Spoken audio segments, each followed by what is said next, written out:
Selamat siang, salam sejahtera untuk kita semua. Sebelumnya terima kasih ibu-ibu dan bapak-bapak yang telah menyempatkan waktunya untuk hadir membantu kita belajar penyuluhan di sini. Terima kasih, kami sangat dibantu sekali. Terus ibu-ibunya juga welcome. Sayangnya itu kerasa banget. Terima kasih. Sayangnya kerasa banget. Karena itu sayang mereka. Kalian senang ada orang ya, kita kan melayani masyarakat.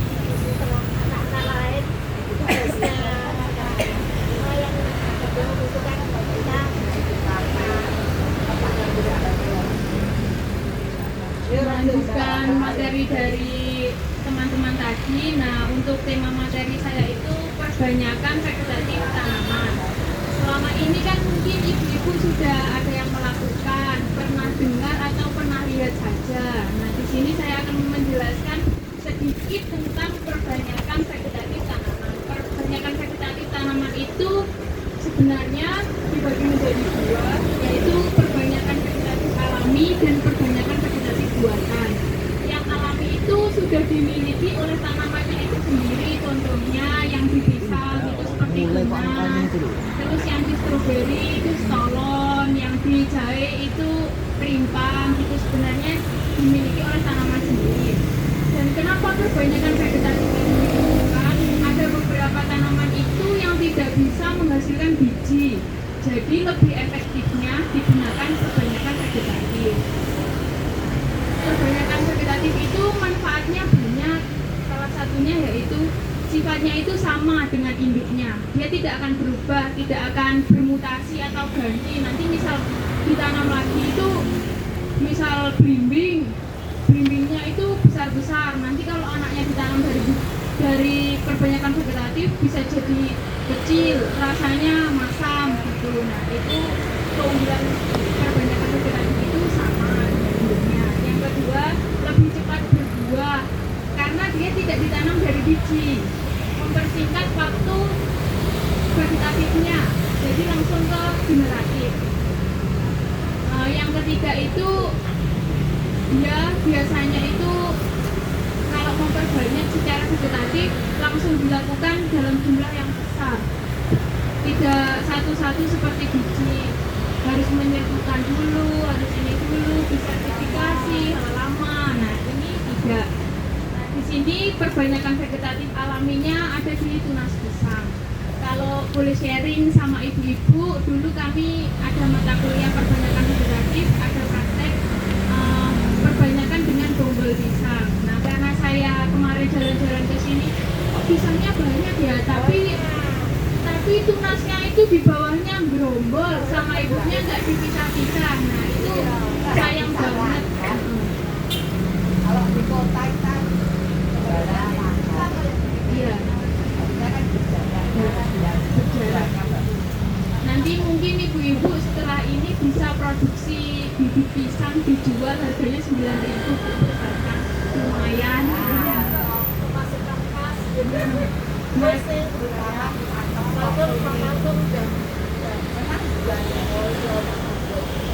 Nah, di sini tuh caranya yang paling cepat itu bonggolnya diambil, bonggol yang terbaik. Terus kalau dia besar dipecah jadi 5 sampai 8 bagian. Setelah itu cuci bersih, direndam insektisida sama fungisida. Setelah itu ditanam di tanah atau di polybag. Setelah itu dia ditutup pakai mulsa biar MPHP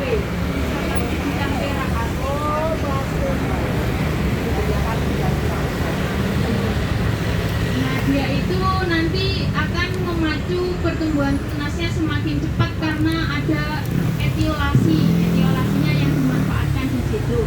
Setelah nanti muncul tunasnya itu barulah dibuka, terus disiram, dirawat seperti biasa. Perbanyakan ini agak sedikit rumit karena nanti misalkan kita bikin medianya itu nyiramnya terlalu lembab, dia bisa jadi busuk, terkena jamur. Makanya antisipasinya dikasih fungisida dan insektisida. Pas menanam bonggolnya itu juga tidak boleh terlihat di permukaan tanah, jadi semuanya harus tertutup tanah. Terus yang kedua ada perbanyakan vegetatif, buatannya stek anggur. Anggur kan juga banyak diminati sama ibu-ibu, mungkin ditanam di pekarangan, nanti bisa jadi kanopi. Itu kan estetik bagus gitu buat foto-foto. Jadi nanti kita belajar perbanyakannya. Ini teknik perbanyakannya itu dengan memilih tanaman batangnya yang siap. Ciri-cirinya warnanya coklat tapi tidak coklat tua. Dia masih bisa meristematik. Jadi kalau ditumbuhkan itu dia tunasnya cepat, masih bisa bertunas, bukan yang sudah berkambium kayunya banyak. Memotongnya ini disisakan 3 tunas. Jadi tunas yang pertama dibenamkan di dalam tanah, fungsinya nanti dia untuk pertumbuhan akarnya. Yang kedua, yang tunas kedua di atasnya, jadi dia pertumbuhan daun cepat di situ.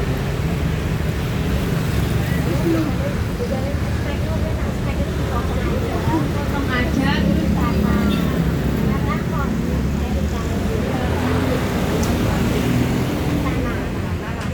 kokopit. Terus biar cepat pemacuan tunasnya ini diberi auksin. Diberi auksinnya direndam selama 5 menit terus ditanam. Ditutunya selama 2 minggu biar dia kan dia atasnya dipotong, bawahnya dipotong. Itu kan menguap. Nanti dia kalau terus-terusan menguap kering. Jadi khususnya ditutup untuk mengurangi penguapan. Yang selanjutnya perbanyakan vegetatif cangkok jambu air. Nah ini bedanya kan kalau orang-orang setek gitu jambu air di setek. Nah ini tuh cangkok yang benar. Tapi kebanyakan orang tidak bisa membedakan cangkok dan setek.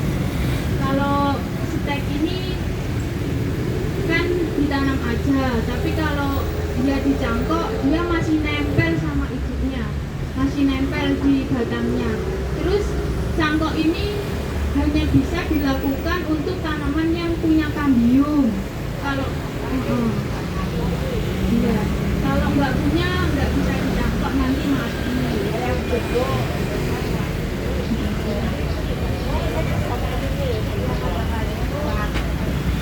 Nah ini pemilihan batangnya kurang lebih diameternya 3-5, yang ideal nanti kalau besar kita sulit untuk pemeliharaannya juga, penyiramannya, dan dia rawan mati kalau terlalu besar. Terus pengupasan kulit dan pembuangan kambium, jadi dikupas terus dari kambiumnya itu satu arah, tidak boleh bolak-balik karena berpotensi melukai tanaman kalau bolak-balik. 3 kali dari diameter batangnya panjangnya ngupasnya.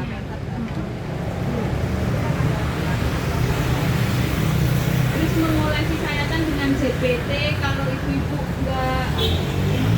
kalau nggak mau beli ZPT bisa dikasih bawang merah dioles-olesin, terus nanti membungkus dengan media kokopit, tapi medianya itu nanti dibersihin dulu lalu ditengklokkan ke batangnya ini baru diikat. Nah ngikatnya ini yang benar, dia di atasnya yang ada daunnya itu yang nanti akan distimulus akarnya, bukan semuanya ditemplokin gini. Jadi nanti dia malah geser, tidak maksimal, malah tidak muncul tunas, batangnya yang atas itu malah mati. Auksin kan bawang merah ada auksinnya Bu. Nah itu dia mempercepat pertumbuhan akar. Bisa.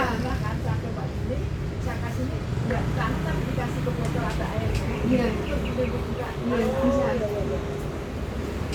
Itu buat yang paling cepat menstimulus tumbuhnya akar. Bahan alami. Bawang merah. Lidah buaya sebenarnya bisa, tapi dia kan gampang kering gitu loh Bu. Kalau bawang merah itu kan direndam di air, jadi ekstraknya itu dia masuk. Tapi kalau lidah buaya kan cuma dioles. kebanyakan yang terakhir adalah vegetatif buatan sambung kutu alpukat. Jadi kalau misalkan ibu-ibu beli di toko buah itu yang bibit-bibit tanaman, nah alpukatnya itu disambung kutu. Sebenarnya yang atas sama yang bawahnya itu tidak sama. Jadi fungsinya ya, bawahnya beda. Jadi yang bawah itu ditanam dari biji, yang atasnya itu entres mata tunasnya itu diambil dari pohon induk yang sudah disertifikasi sama BPSB tadi, baru ditempelkan untuk keunggulannya, kayak buahnya besar, bijinya kecil, dia keserampakan tumbuhnya tinggi gitu. Caranya menyiapkan entres dan andestam. Diutamakan entres sama andestamnya ini. Entres ini mata tunas. Ya.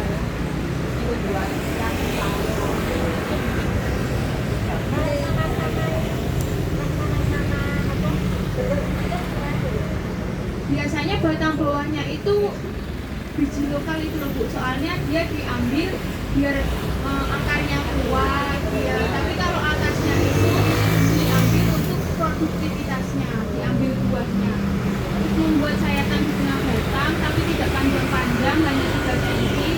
Terus yang batang atasnya itu, yang entresnya itu disayat dengan V gini, bisa gini baru dimasukkan. Biar dia nanti kambiumnya nempel, menyatu dengan sempurna.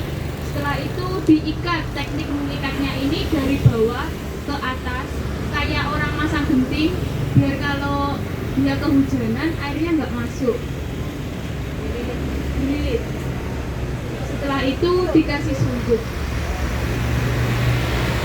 Sekian presentasi dari saya. Apakah ada yang perlu diklarifikasi ibu-ibu, atau mungkin kalau ada saya yang salah bisa dijelaskan, monggo ya.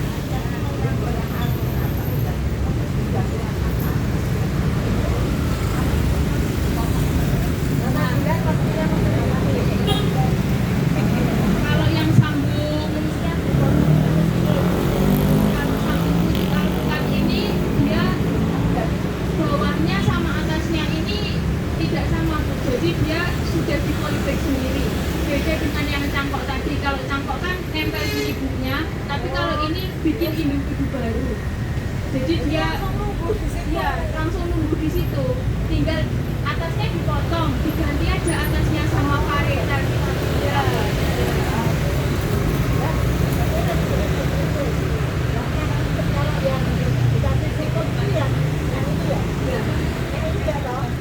Enggak, ini cuma dililit seperti ini pakai media.